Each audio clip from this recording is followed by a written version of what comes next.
우리 하나님의 말씀 로마서 8장 30절입니다.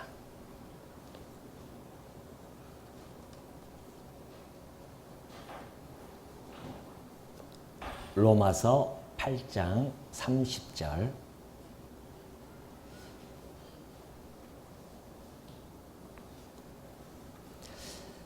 또 미리 정하신 그들을 또한 부르시고 부르신 그들을 또한 의롭다 하시고 의롭다 하신 그들을 또한 영화롭게 하셨느니라. 30절 한 절 봉독해 드렸습니다. 우리는 지난 4시간에 걸쳐서요, 하나님의 영원한 작정과 예정에 대한 섭리를 살펴본 바가 있습니다. 그리고 그 작정과 예정에 대한 교리에 대하여 반론을 펼치는 여러 가지 이야기들을 저희가 또 논의한 바가 있고요. 물론 풍족하게 그렇게 우리가 다루지는 못했습니다. 예를 들어서 좀 더 세분화되어진 우리 자유의지에 대한 문제, 사단에게 매여져 있는 어떤 노예적 의지라든가, 우리가 그리고 부활해서 영화로운 몸이 되어졌을 때의 그 우리의 의지의 모습, 이런 것들은 좀 여지를 좀 남겨두었습니다. 그래서 나중에 혹시 또 저희가 성경을 상고하다 보면 그러한 부분들이 또 나올 수 있기 때문에 그때 다뤄보기로 하고요. 오늘은 이제 부르심이라고 하는 그러한 내용을 저희가 한번 살펴보고자 합니다. 아까 우리 장로님 기도하시는데, 세상 사람들은 알지도 못하고 생각하지도 못하는 주일날 우리가 이렇게 예배를 드리러 왔다고 하는 것에 대해 마음이 참으로 공감하는 바가 매우 큽니다. 세상 사람들은 우리가 여기 앉아있는 모습을 애처롭게 보기도 합니다. 저 사람들은 도대체 할 일 없이 왜 가서 저렇게 앉아서들 주일날 자기의 취미도 살릴 수 있고 또한 편안하게 휴식도 취할 수 있고, 그럼에도 불구하고 주일날이면 그저 밥 먹고 이렇게 모여서들 하나님의 말씀, 성경을 저렇게 상고하는가라고 그들이 치근하게 볼 수도 있고요. 또한 의아하게 생각할 수도 있습니다. 혹시 여러분들도 그렇게 생각할 수도 있죠. 내가 오늘 이 자리에 왜 지금 여기 왜 있는가에 대한 그런 부분에 대해서 의구심을 가질 수도 있습니다. 물론 안 그렇겠죠. 그러나 우리가 오늘 이 자리에 앉아 있는 것이 얼마나 복된 자리이며, 그리고 하나님께서 우리를 이곳에 앉혀놓기까지 그 과정이 얼마나 하나님의 열심으로 이루어졌는지를 우리는 지금 하나하나 살펴보고 있는 중입니다. 해서 지난 시간에 우리가 살펴보았듯이 하나님의 작정과 예정이죠. 하나님이 작정하시고 그 예정하신 것을 드디어 하나님께서는 언약을 하십니다. 언약을 하시고 그리고 예수 그리스도를 통하여 성취해 주시죠. 하나님의 작정과 예정의 그 핵심은 예수 그리스도십니다. 그래서 그 예수 그리스도께서 이 땅에 오셔서 2000년 전에 오셨죠. 십자가에 죽으시고 그리고 그가 부활하여 승천하게 되어집니다. 근데 부활하고 승천하기 전에요, 제자들을 모아놓고 한 가지 약속을 해줍니다. 내가 내 교회를 세울 것이야 라고 이렇게 약속해 주죠. 근데 그 교회는 음부의 권세가 결코 이기지 못하는 교회다 라고 그렇게 천명하고 승천하시게 되어집니다. 그러니까 교회라고 하는 것이 헬라어는 에클레시아라고 하거든요. 그걸 우리나라는 교회라고 그렇게 번역을 하죠. 하나님 예수님께서 약속해 주셨는데 그 교회는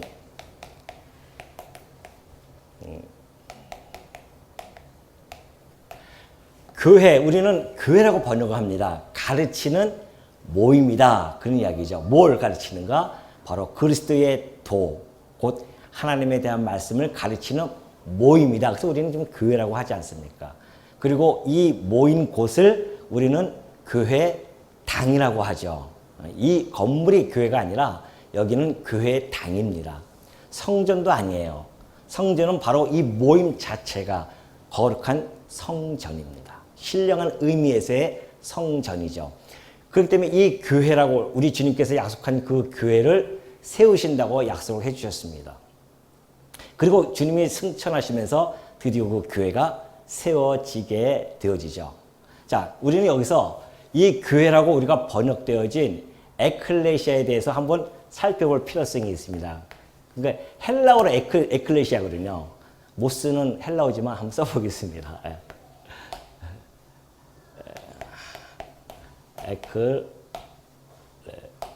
헬라어는 이렇게 쓰거든요. 이렇게 해서 에클레시아라고 하는 헬라어는 원래 이 에크라고 하는 파생어가 되어지는데 합성어입니다, 이게. 그래서 에크라고 하는 단어와 그리고 칼레오라고 하는 단어가 있습니다. 칼레오죠. 자, 제가 헬라어를 배운 지 오래돼가지고서는 지금 그냥 대충 이렇게 썼습니다. 근데 글씨는 맞아요. 근데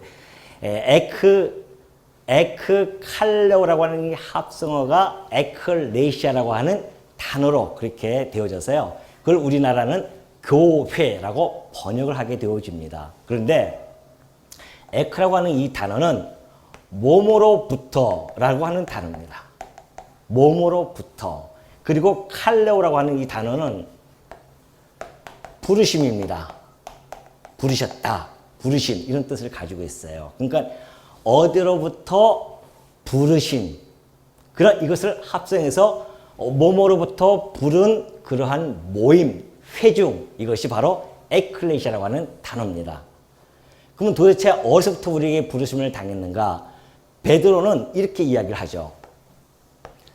너희를 하나님께서 어두운 데서 부르신 하나님, 그런 이야기를 하죠. 베드로전서 2장 9절에 보면 그래요. 너희를 어두운 데서 불러내어 하는 이때의 단어가 칼레오입니다. 불러내었다. 어디에서? 어두운 것에서. 그걸 바울은 흑암이라고 그렇게 똑같이 이야기합니다. 흑암입니다. 이 흑암에서, 어두운 곳에서, 다시 말해서 세상이라는 곳이죠. 이 세상이라고 하는 것은 흑암이 있는 곳이고 뿐만이 아니라 사망이 군림하는 곳입니다. 이 세상이 그래요.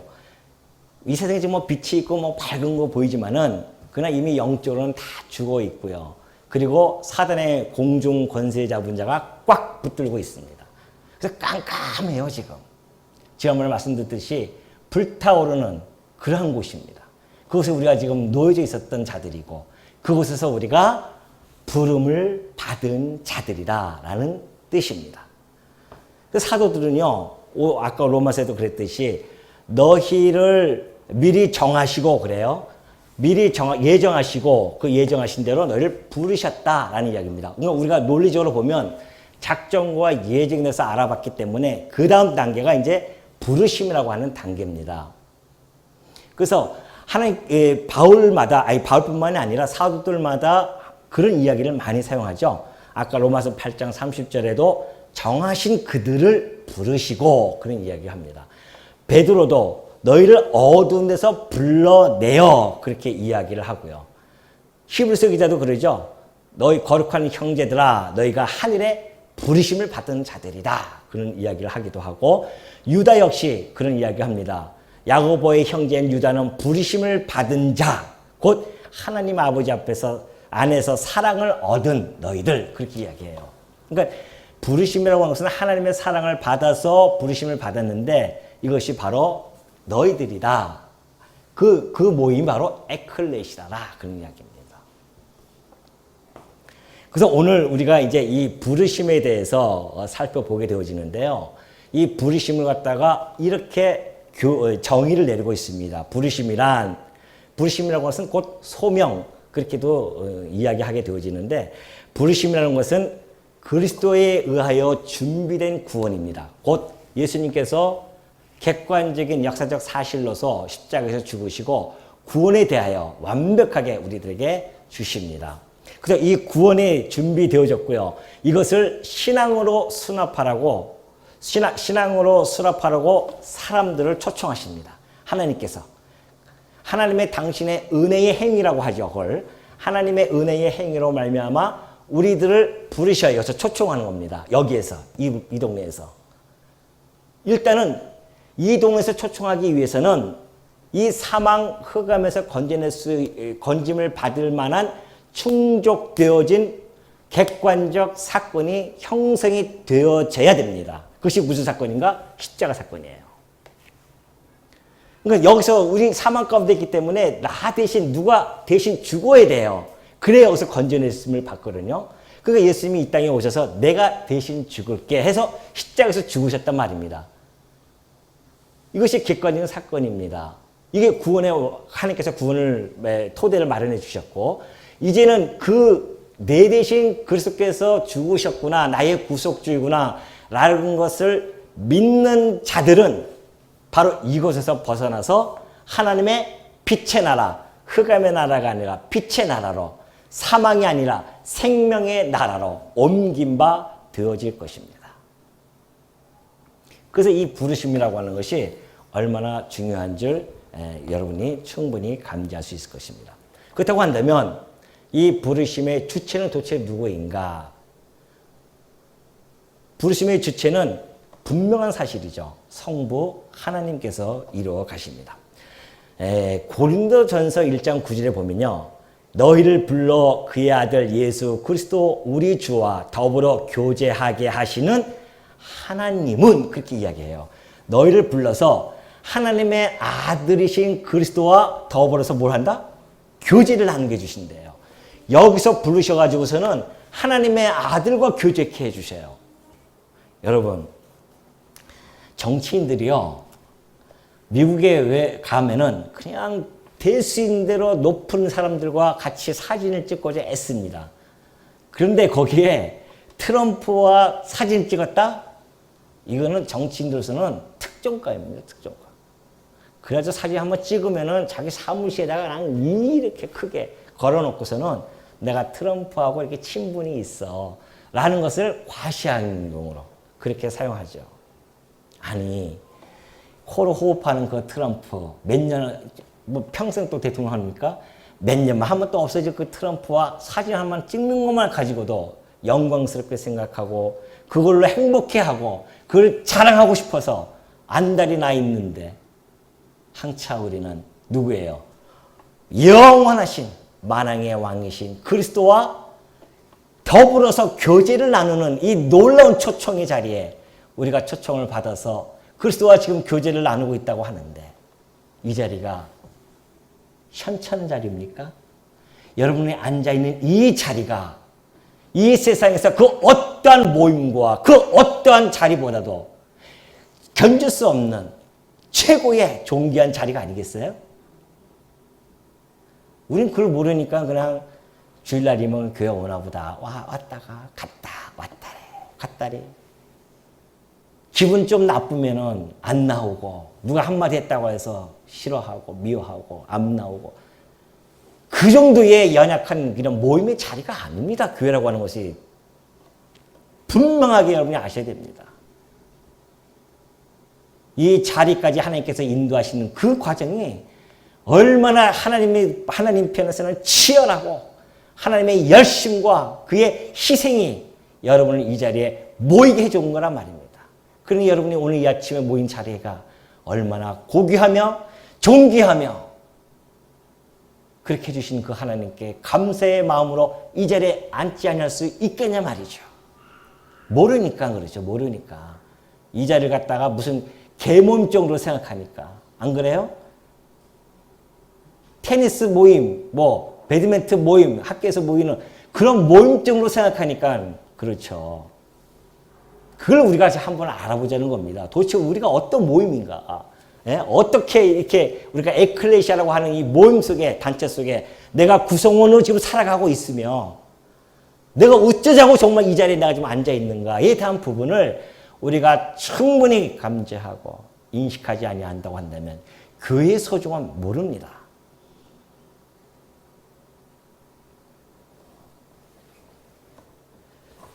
자, 이 부르심에 대한 내용을 좀 여러 각도로 좀 살펴보겠습니다. 좀 광의적이면서도요. 그리고 세분화되어진 부르심에 대해서 살펴보도록 하겠습니다. 자, 먼저 실물적 부르심이라는 것이 있어요. 실물이라는 건 뭐냐면 곧 만물입니다. 하나님께서 만물, 이걸 혹시 들어보셨는지 모르겠어요. 약간 딱딱하다 좀 잘 들으시기 바랍니다. 여러분들 아실 거예요, 아마 이게. 이걸 자연계시라고 합니다.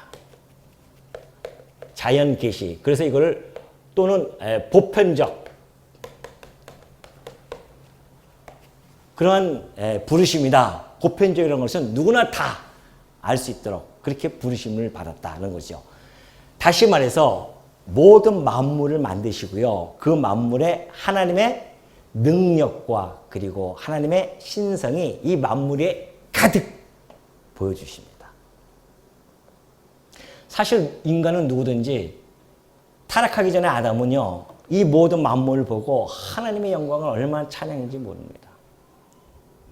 왜? 모든 만물이 하늘에 떠오르는 저 천체의 별들부터 시작해서 아침에 떠오르는 저 태양과 저녁에 떠오르는 저 달 그리고 모든 초목들이 봄, 여름, 가을, 겨울 돌아가면서 낙엽이 지고 그 낙엽이 지고 없어진 것 같더니만 또 봄이 되니까 푸르푸르 싹이도 없고 새싹이도 없고 열매가 맺고 이런 모든 것들이 하나님의 능력과 하나님의 신성이 그 안에 다 담겨져 있는 하나님의 계시의 모습이란 말입니다. 그러니 그걸 보고 하나님의 영광을 찬송해야 되겠죠. 그런데 문제는 모든 인간들이 타락했기 때문에 하나님이 보여주신 이 자연 계시, 이 만물을 통하여서는 하나님을 알 수가 없게 되어졌어요. 그래서 그 만물 자체, 하나님이 보여주신 그 자연 자체에 함몰되어져서 거기서 그 자연을 바라보면서 자연 자체를 승화시켜 버립니다. 거기서 그 자연을 노래하고 자연을 찬양하게 되어지죠.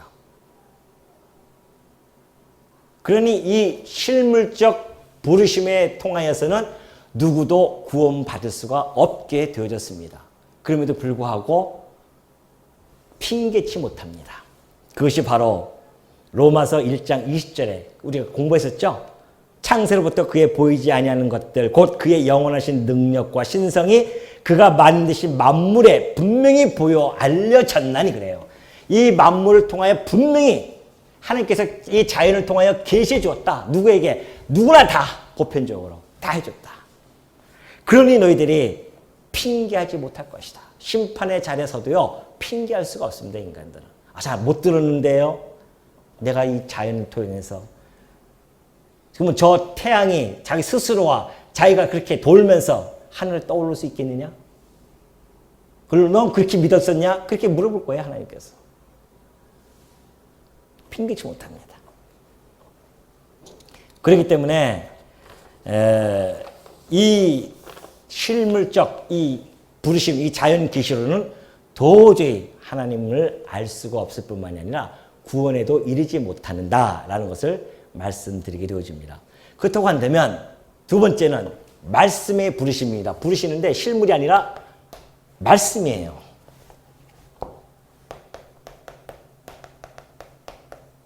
말씀. 이거는 곧 우리가 지금 가지고 있는 이 성경 말씀을 이야기합니다. 그래서 이 말씀은 특별계시라고 하죠.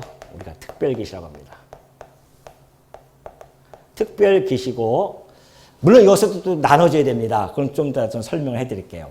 자, 문제는 이 말씀을 가지고 부르심을 역사를 하나님이 섭리해 가시는데 이것도 보편적인 것이 있습니다. 이것이 두 번째로 두 가지로 나눠지는데 하나는 보편적인 그러한 말씀이고요. 하나는 특별적으로 또 소명의 부르심이 있습니다. 그런데 사람들이 보니까 복음을 전하면 어떤 사람들은 그 복음이 들어가서 효과를 발휘해요. 이 말씀을 들으니까 너무너무 행복하고 믿어지고 막 이런 효과를 발휘하는데 어떤 사람은 복음을 전했는데도 냉랭합니다. 받아들일 수가 없어요. 안 믿어져. 뭔 소리 하는지 잘 모르겠어. 이렇게 극명하게 나눠진단 말입니다. 고민스러운 거죠. 왜 그럴까 도대체? 아니 이 자연 계시야 어쩔 수 없다고 하더라도 이 특별 계시는 하나님의 이 말씀인데 이 말씀이 선포되어지면 누구나가 다 들으면은 할렐루야 하면서 뭐 놀렐루야 하면서 막 와야 될 거 아니에요. 안 와요. 신학자들이 고민하지 않습니까? 도대체 왜 그럴까? 그때 뭐 어거스틴이 하는 이야기가 이것은 하나님의 은혜로 되어진 것이다. 그렇게 이야기합니다. 하나님의 은혜가 아니고서는 이게 들려지지 않는 거야.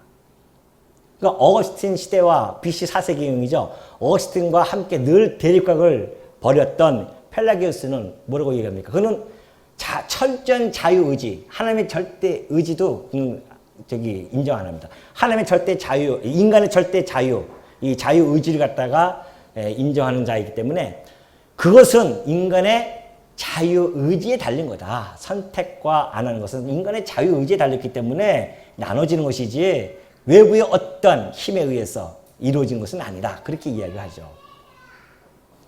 그러니까 로마 가톨릭은 무슨 소리냐.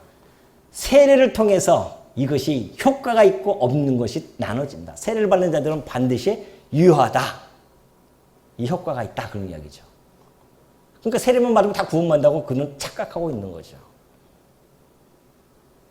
그것이 이제 내려와서 나중에 16세기에는 알미니안이 나타나잖아요. 알미니안이 나타나서 어거스틴과 펠라기우스의 중간 상태를 유지합니다. 하나님께서는 복음을 통해서 누구에게 다 이 세상에 충족한 은혜를 다 베풀으셨다. 문제는 그것을 잡느냐 안 잡느냐. 그게 인간의 자유의지에 달렸다. 그렇게 이야기하죠. 잘 아시잖아요. 하나님께서 구원의 밭을 다 열어놨으니까 잡는 자 안 잡는 자 그건 자기 의지다. 그런 식으로 얘기하죠. 칼빈은 그거 아니라는 겁니다. 칼빈이 한 이야기는 하나님의 이 복음적 부르심이라고 하는 것은 철저히 성령께서 그 말씀을 통하여서 선택된 자들만 그 심령과 삶에 적용을 시켜가지고서는 성령의 사역에 의해서 이것은 효과적으로 나타나는 것이다. 그래서 칼빈에 의해서 크게 두 가지로 또 이것이 나눠집니다. 복잡하지는 않아요. 두 가지로 이렇게 나눠집니다. 그 첫 번째가 바로 말씀을 통한 외적 부르심. 그러죠? 이거 말씀을 통해서 먼저 아까 얘기했듯이 말씀을 특별 계시를 통해서 전해지는 것이 있어요. 그것이 바로 보편적 소명입니다. 이것도 똑같은 이야기입니다. 자, 전도로 말씀 전도. 그럼 전도로 갈까요? 도를 전합니다. 하나님의 말씀을 전해요. 누구에게? 누구에게나 보편적으로 다 전합니다. 그런데 이것을 받아들이는 자가 있고 받아들이는 자가 없다는 거죠. 많은 사람들이 사실은 예수님 오시고 나서 그 이후로부터 많은 사람들이 전도를 받습니다. 그럼에도 불구하고요. 회심하지 못하고 죽는 사람이 더 많습니다.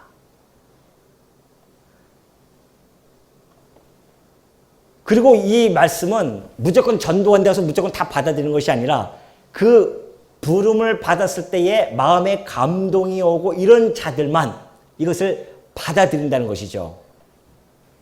그렇기 때문에 이 보편적인 전도는 듣는 사람을 다 구원시키기 위한 목적이 아닙니다. 여러분이 전도할 때 그러잖아요. 여러분이 전도할 때 내가 전도하면 다 구원받는다? 천만의 말씀입니다. 왜 그러냐면 택자와 불택자는 이마에 써있지는 않습니다.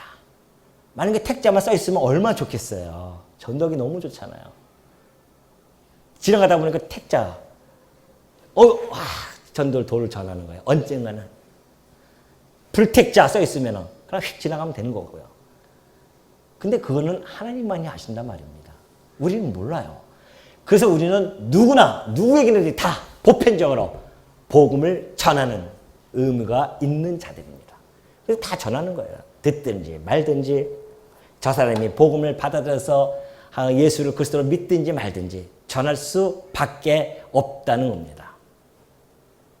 예수님이 오셔가지고서는 그런 말씀을 해주게 되어지죠. 수고하고 무거운 짐진 자들아 다 내게로 오라. 내가 너희를 쉬게 하리라. 그런 얘기예요. 그러면서 하시는 말씀이 청함을 받은 자는 많되 택함을 입은 자는 적도다. 그런 이야기까지 하죠. 예수님이 하시죠. 아까 얘기했듯이 자, 처음에 이 말씀을 전파하는 주체는 성부 하나님께서 말씀을 해 주신다고 했습니다.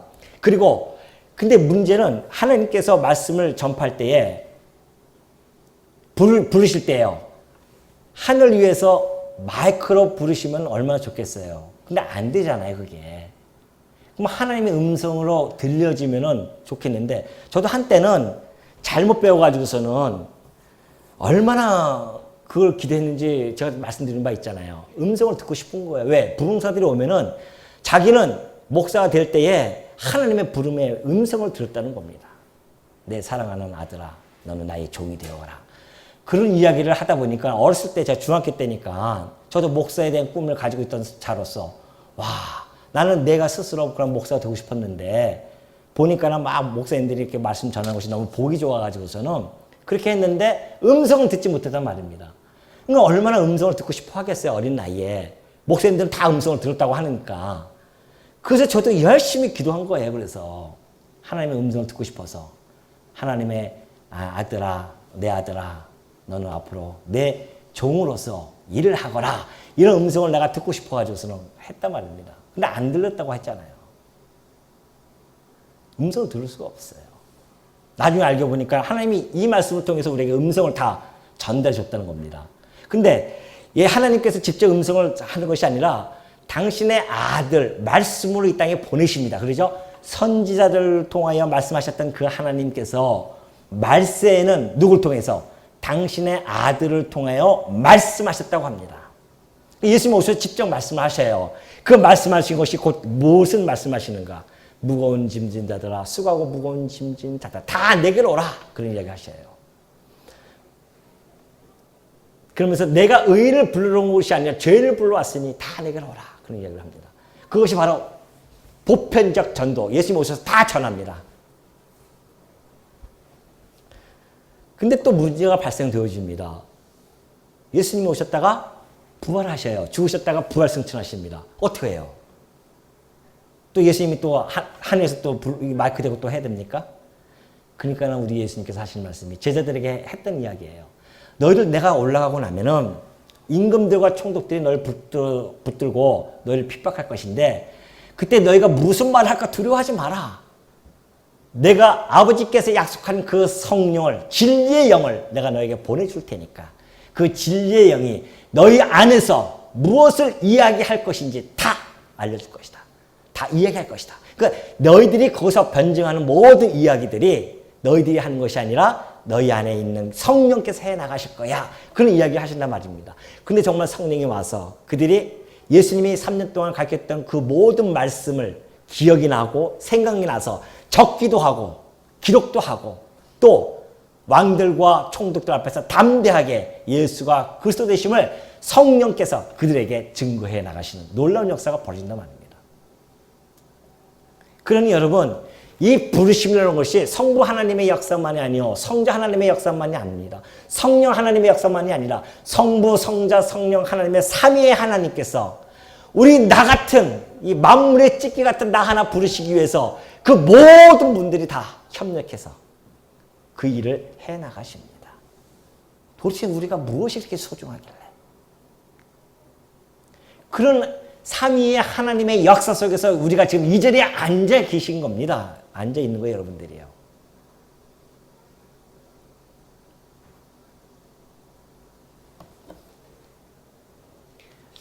그러니 예수님께서 오셔가지고서는 그 보편적 소명을 통하여 말씀하셨듯이 그런 말씀을 하셔요. 천국에 대한 비유를 말씀하십니다. 그러면서 천국의 혼인잔치가 임금이 혼인잔치를 벌입니다. 아들을 위해서 혼인잔치를 벌려요. 그래서는 다 초청해라. 그러니까 가가지고서는 우리 아들의 혼인잔치를 좀 오십시오 했더니만 어떤 자는 귓등으로 듣고는 지나갑니다. 어떠한 자는 나는 지금 너무 바쁩니다.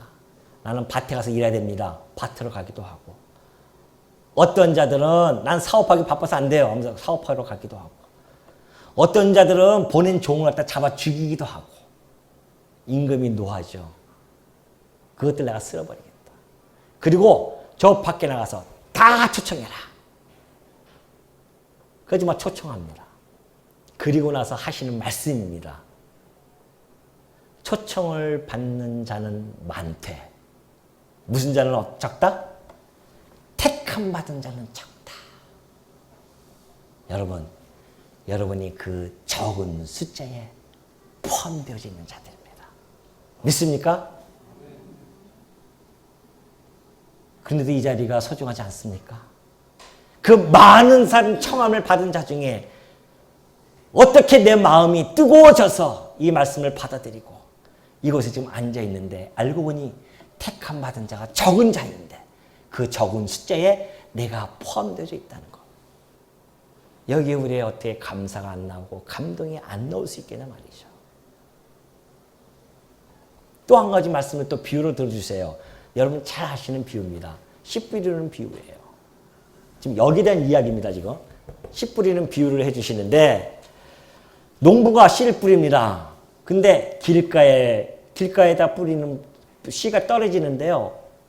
그 씨가 공교롭게도 길가에 떨어지는 씨도 있고요. 또는 돌밭에 떨어지는 씨도 있고요. 가시 떨기 위에 떨어지는 씨도 있고 하나는 좋은 밭에 떨어지는 씨도 있습니다. 근데 이 길가에 떨어지는 씨는 떨어뜨리자마자 새들이 와서 다 쪼아 먹습니다. 알고 보니까 그것이 악한 자가 와서 다 쪼아 먹는 거예요. 악한 자에 의해서 그 미혹을 받아서 그가 그 씨를 말씀을 빼앗길 것을 이야기하게 되어집니다. 여러분 우리가 말씀을 제대로 모르면 이단들이요 누굴 어리면 집중적으로 공략하는지 아십니까? 안 믿는 자들은 아예 모르니까는 무슨 말 해도 먹히지가 않아요. 그러니까 그들은 건드지도 않습니다. 어디로 가냐면은 그때는 조용하게 예배 끝나잖아요. 그러면 그 앞에서 띄우 끌다가 이제 끝나고 가는 사람한테 가서 막 설명하기 시작합니다. 근데 그것이 먹혀요. 왜? 길밭에 교회에 나온다고 해서 다 구원받은 백성 아니잖아요. 착각하시면 안 됩니다. 교회당에 온다고 해서 다 구원받는 거 아니에요. 그러니 말씀을 떨어뜨렸는데 말씀이 떨어졌는데 무슨 말씀인지 잘 아직도 모르고 있는 상태에서 1년이 가든 2년이 가든 모르는 거예요. 그냥. 그러다가 이단들한테 딱 얻어 걸리면은 말씀에 대해서 막 이야기해주면 혹해가지고 끌려간단 말입니다. 지금은요 완전히 노골적으로 제가 전주했을 때 보니까 교회 큰 교회예요. 큰 교회 딱 끝나면 신천지에서 이거 뭡니까? 띠띠로요. 노골적으로 이제는 왜? 먹히니까. 해보니까는 먹혀요. 그게 이 이야기입니다. 길가에 뿌린 씨앗처럼 금방 와서 악한 자들이 다 빼앗아 버립니다. 또 하나는 흙이 얇은 돌밭에 뿌려졌더니만 흙이 깊지 않으니까 햇빛이 쨍쨍 쬐면 뿌리가 다 타서 없어지니까 새싹이 좀 나왔다가 금방 시들어 버립니다. 이걸 우리 주님이 뭐라고 해석을 했냐면 그 말씀을 받고 기쁨은 잠시예요. 너무 좋아 막 말씀을 듣고 기쁨은 잠시인데 조금만 환란이 오니까 이게 뭐야. 예수 믿는다고 하면 잘 먹고 잘 살자 했다면 이게 뭐야. 하면서 환란 속에서 떠나버린 자가 있다는 것이죠. 넘어지는 겁니다. 더러는 가시떨기 위에 떨어졌어요. 그때니만 가시떨기에는 가시가 자라니까 기운을 꽉 막고 있습니다. 다시 말해서 염려와 세상에 대한 염려 그리고 재물에 대한 유혹 때문에 떠나버리는 거예요. 왜? 하나님과 재물을 겸해서 섬길 수 없는데 자기 보기에는 보이지 아니하는 하나님보다는 당장 눈앞에서 엄청난 효력을 발휘하는 그 재물이 자기에게는 하나님처럼 보인단 말이죠. 그러니까 글로 갈 수밖에 없는 겁니다. 그런데 더러는 좋은 땅에 떨어집니다. 근데 어떤 거는 100배, 어떤 거는 60배, 어떤 것은 30배 결실을 맺게 되어져요. 말씀을 듣고 깨닫게 되어진다는 겁니다. 깨닫는 농도는 다 틀리지만 100배, 60배, 30배의 말씀을 깨닫게 되어진단 말이죠. 청함을 씨를 다 뿌렸어요. 그러나 좋은 밭이 따로 있습니다. 오늘 여러분과 제가 그 좋은 밭을 하나님께서 주셔서 그 말씀을 받고 60배, 30배, 100배의 결실을 맺게 되어졌다고 하는 이 사실. 그런데도 감사가 없습니까? 그런데도 감동이 없겠어요?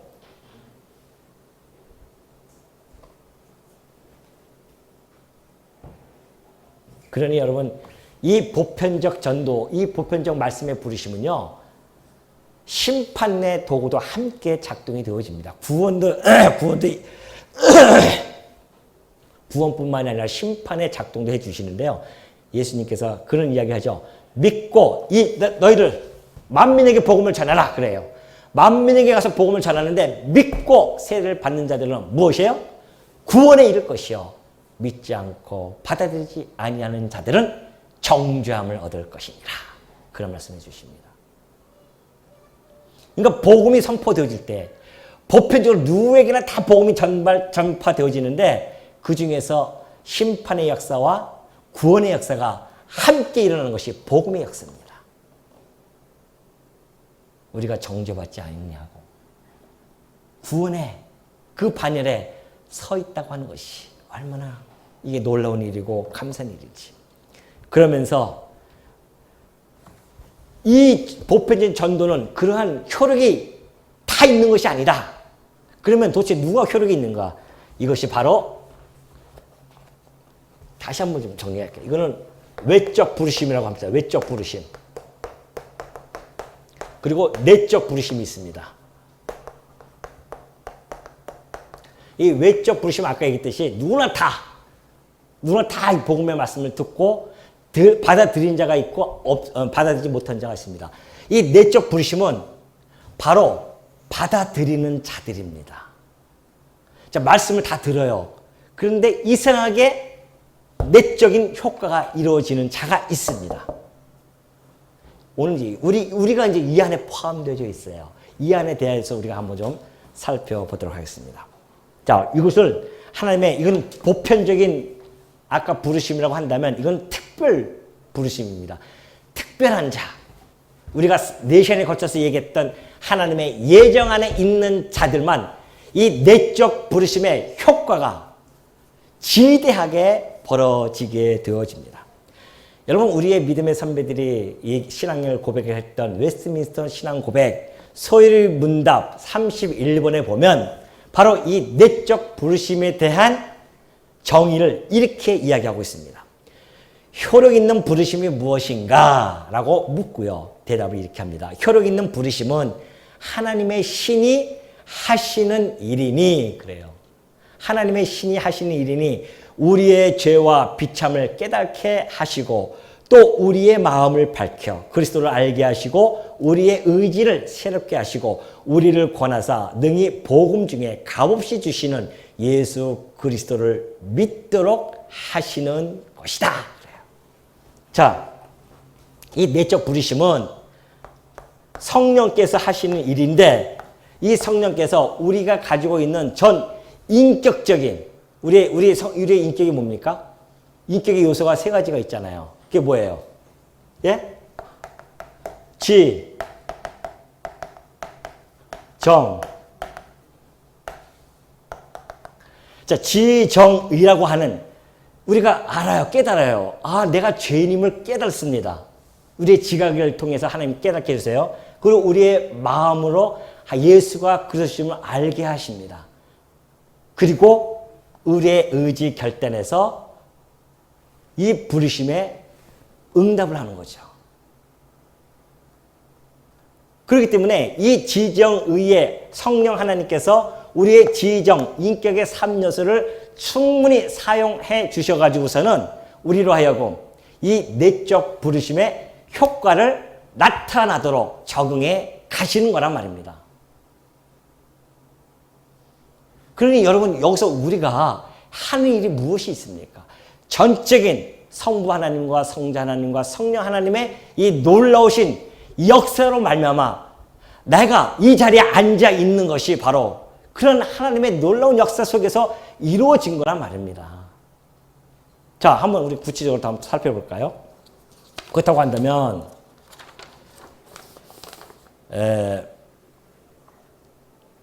그 특성을 보면은 이 특성은 이 내적 부르심의 특성은요.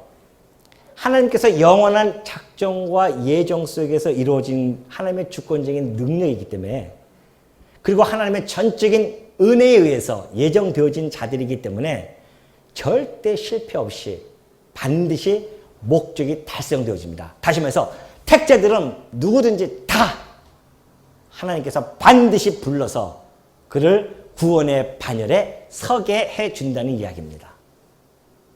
한 사람도 놓치지 않습니다. 그런 유효적인 것이 있죠. 왜냐하면 하나님이 당신의 영원한 뜻과 그리고 예수 그리스도 안에서 우리를 부르셨기 때문에 놓칠 수가 없어요. 어구 내가 큰일 났네. 저 한 명을 놓쳤네. 그거는 인간들이나 할 수 있는 것이지 하나님은 그런 법이 없습니다. 그러니까 보십시오. 제자들이 베드로가 오순절 날 그냥 확 말씀을 선포합니다. 그런데 그 사람들이 딱 듣고 나서 뭐라고 합니까? 마음에 찔려요. 우리가 죽였던 예수가 그리스도라고? 마음에 찔려 제자들에게 가서 뭐라고 합니까? 우리가 어찌할꼬? 이것이 바로 내적 부르심입니다. 외적 부르심은 이 오순절날 많은 사람들에게 막 전해요. 말씀을 전파했단 말입니다. 근데 그 중에 어떤 사람들이 어찌할꼬? 한탄합니다. 그래서 주님께 돌아오게 되어지죠. 그러니까 주 예수 그리스도를 믿으라. 그리하면 너와 네 집이 구원을 얻으리라. 그런 이야기를 해주게 되어집니다. 뿐만 아니라 변하지 않습니다. 이 내적 부르심은 절대 변함이 없습니다. 왜? 하나님의 철저한 작정과 예정과 그리고 은혜가 안정 보장이 되어져 있기 때문에 그걸 토대로 하기 때문에 절대 하나님께서는 부르시는 그 은사와 하나님의 은사와 부르시면은 절대 후회하는 법이 없다고 그렇게 이야기해 주고 계시죠. 그렇다고 한다면 아까 얘기했듯이 더 구체적으로 성령께서 이렇게 해 나가신 것을 우리가 성경적으로 좀 한번 확인하고 끝나도록 하겠습니다. 성령께서 직접적으로 우리 말씀이 딱 떨어지면 직접적이면서도 영적이면서도 초자연적으로 역사를 해 나가시게 되어지는데요. 결국은 그 말씀이 딱 떨어졌을 때 우리의 마음을 완악했던 우리의 마음을 부드럽게 해 나가는 것도 하나님 이 성령께서 해 나가십니다. 여러분 이 땅에 씨앗이 딱 떨어지면 햇빛이 비치잖아요. 비치면은 그 씨앗이 흙이 데워질 거 아닙니까? 따뜻하게 데워지면 그 씨앗이 점점 발화를 하죠.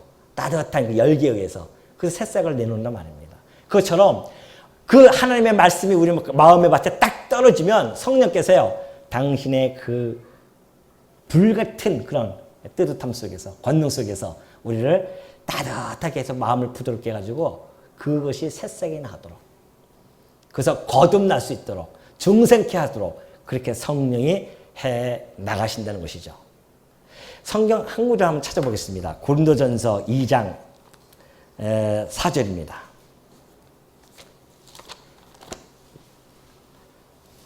고린도전서 2장 4절. 자, 다 찾을 줄 알고 다 우리 함께 한번 읽어볼까요? 자, 시작.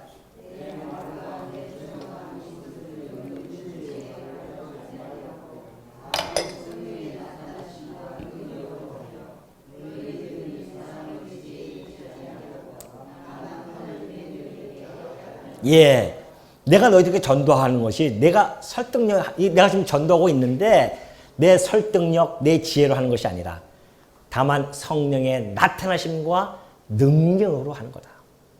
내가 전하는 것도 성령의 능력과 성령의 나타남이고 너희들이 그 말씀을 받아들여서 그것도 성령의 능력과 성령의 그 나타나심으로 되어졌기 때문에 그래서 우리는 복음을 듣고 이 자리에 앉아있는 것이 우리의 능력이 아니라 우리의 지혜가 아니라 오로지 하나님만이 능력이 이 모든 것이 하나님께 있었음을 우리가 고백하게 하려는 것이 바로 그런 이유다라는 것을 이야기해 주고요. 하나 더 찾겠습니다. 사도행전 16장 13절. 사도행전 16장 13절.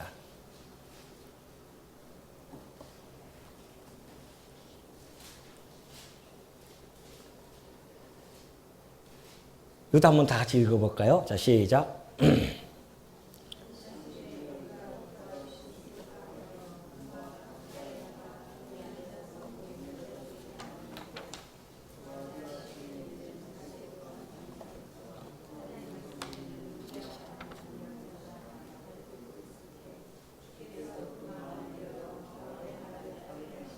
예, 이것이 가장 적나라하게 하나님께서 어떻게 내적 부르심의 효과를 우리들에게 적용시키는가에 대한 아주 중요한 근거 자료입니다.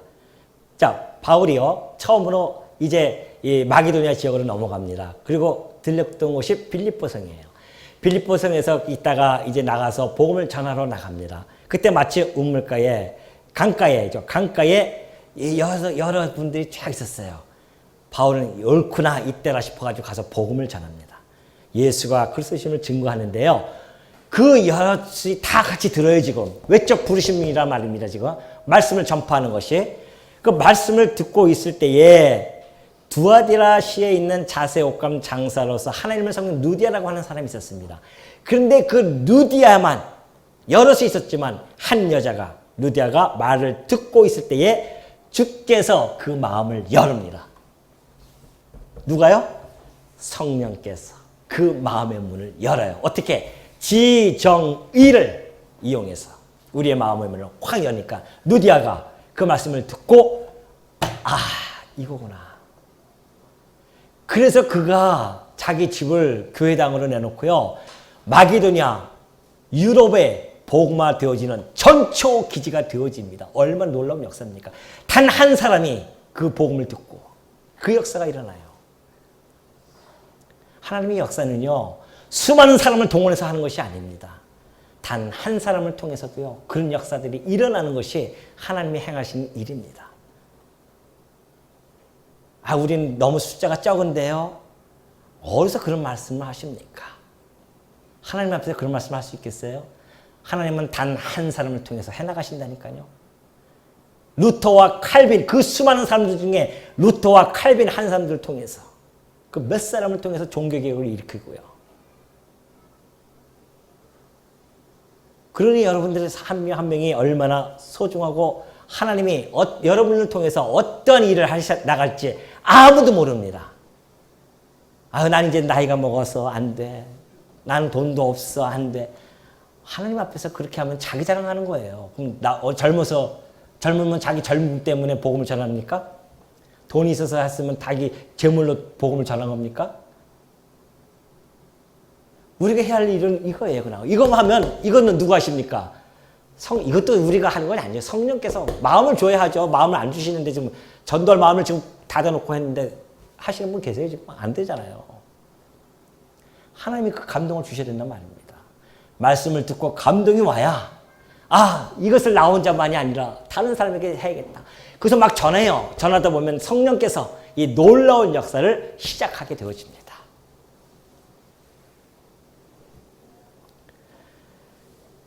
그러니 처음에 제가 서두에 말씀드렸듯이 세상 사람들은 알지도 못하고 생각하지도 못하는 이 주일날, 여러분이 이렇게 모여서 하나님의 말씀을 듣고 혹시 오늘도 이 말씀이 내 마음속에 와 깨달음이 있다고 한다면 그것이 바로 뭐였다? 영광의 하나님께서 우리에게 지혜와 계시의 영을 부어주셔서 여러분 지금 말씀을 깨닫고 아멘으로 화답하게 되어졌고, 그 말씀은 곧 여러분들이 하나님의 이 놀라운 사역, 성부 하나님, 성자 하나님, 성령 하나님의 그 사역 안에 놓여진 하나님의 참 백성임을 만천하에 공포가 되어지고, 여러분은 그 백성으로서 자부심과 자긍심을 가지고 오늘도 어디에 있든지 간에 오로지 하나님의 영광을 위하여 살아간다고 하는 그 대명제 아래 여러분의 삶이 살아간다는 것 잊지 마시기 당부를 드립니다.